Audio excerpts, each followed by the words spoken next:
Hür Dava Partisi'nin kurulma sebebi hem İslamidir hem de insanidir. Partimizin ismi Hür Dava Partisi'dir. Partimiz hiçbir partiye alternatif olsun diye çıkmamıştır. Eğer ille de bir alternatif aranacaksa bu sistemin ta kendisidir. Son zamanlarda bir nebze iyileştirme olmuşsa da tam manasıyla bizim İslami diyebileceğimiz bir sistem maalesef oturmuş değildir.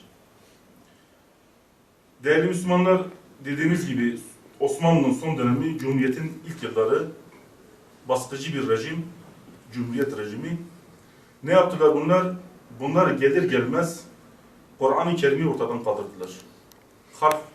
Harf inkılabı yaptılar. Bir anda bütün Türkiye'yi cahil durumuna düşürdüler.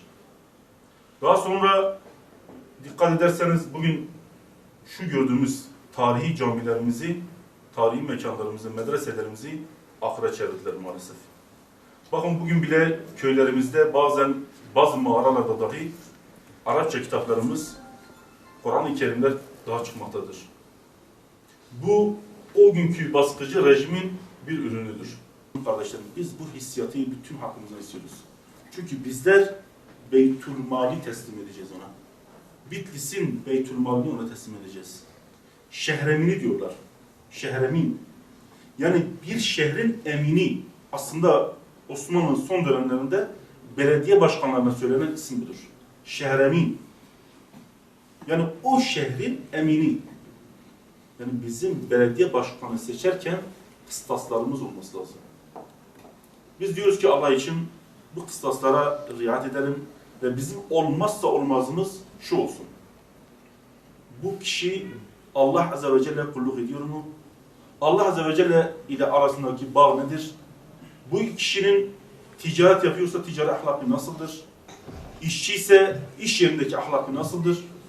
Biz diyoruz ki bunları araştıralım, bunlara önem verelim.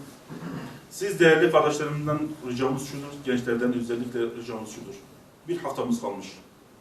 Hür Dava Partisi'ne gönül vermiş olan siz değerli kardeşlerimiz. Emin olun kardeşlerim, kendinize güvenin. Bir haftamız kalmış.